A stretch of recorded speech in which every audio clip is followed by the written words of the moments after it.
상사 부동산 전문 이승은 변호사입니다. 오늘은 이제 기존의 미녀 변호사 컨셉으로 찍었던 저희 친구들이랑 함께 다시 한번 찍어보려고 저희 자리를 마련해 봤는데요. 이번에는 조금 더 재밌는 이야기를 가지고 와봤습니다. 많은 기대 부탁드리겠습니다. 변호사에 성공하는 데 도움이 될까? 일단 성공을 했는지를 알 수가 없고 하나, 둘, 셋. 어쨌든 변호사가 사람을 대면하는 직업이기 때문에 호감을 주는 인상이 변호사 일을 하는데 저는 도움이 좀 많이 되는 것 같다는 생각이 들어요. 네. 외모가 되게 중요한 경쟁력일 수 있는데 어떻게 보면은 그 각자 관리하는 그런 뭐 팁 있으면 좀 얘기 좀 해주시겠어요? 저 같은 경우는 그냥 뭐 필라테스라는 운동을 좀 꾸준히 하고 있고, 우리가 소위 말하는 그 외모를 얘기하면 저는 이제 30대 후반이 되면서부터는 그래도 피부과를 좀 열심히 다니면서 관리를 하고 있습니다. 변호사님은 어떻게 하시나요? 기본에 충실하자는 입장인데요. 하루에 6시간 이상 잠자는 거를 꼭 지키려고 노력하고 있습니다. 예, 진짜 잠이 중요한 것 같아요. 저는 약간 물을 좀 많이 마시려고 하고 있고 근력 운동 좀 꾸준히 하려고 노력하고 있습니다. 저는 이제 처음 변호사 일을 하면서 사람들을 만났을 때는 그 외모에서 오는 그 선입견 같은 게 좀 있었던 것 같은데, 사실 외모는 별로 중요하지 않은 것 같아요. 네, 그래서 뭐 클라이언트 외모는 전혀 신경 쓰진 않는 편인 것 같습니다. 저는 그래도 깔끔하면 되게 좋은 것 같아요. 나이가 있으신데도 관리가 잘 돼 있고 그러시면 나도 저렇게 나이 들어 가고 싶다 이런 생각하면은 조금 더 호감은 가는 것 같고, 아무래도 호감이 가면은 또 그만큼 조금 저희가 열심히 더 할 수 있는 부분이 있는 것 같습니다. 실제로 후기 정도는 남길 수 있는 거 아니야? 근데 후기를 남겨도 인신공격을 하는 경우가 있어요. 공공의 이익과 비방의 목적의 그 경계가 되게 애매한 것 같아요.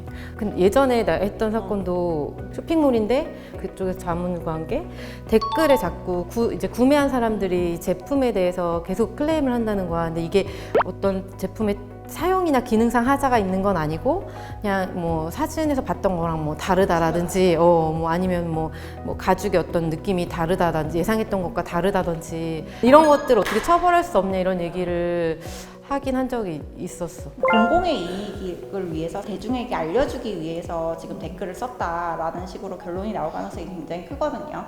공공의 이익도 한두 번이어야지 계속 이게 반복이 되면 쟤는 진짜 날 비방하려고 하는 거 아니냐 뭐 이런 느낌을 주게 되는 경우가 있는데, 사실 그게 되게 주관적인 영역이라서 조금 어려운 부분이 있고요. 성형 후기를 쓰더라도 이제 원장의 어떤 개인적인 인격을 모독하는 내용을 쓰게 되면 그건 어쨌든 그 사람의 명예훼손이나 모욕이 될 수가 있어요. 근데 그런 게 아니라 정말 재질이 안 좋다거나 보는 것보다 썬티난다거나 그런 식의 얘기는 사실 진짜 어떻게 보면 남들도 알아야 되는 어쨌든 후기일 수가 있는 거잖아요. 근데 이런 것들을 계속 반복해서 이제 뭐 아이디를 바꿔가면서 올린다던가 이런 경우에는 사실 저는 비방의 목적이 인정이 될 수 있을 거라고 생각해요.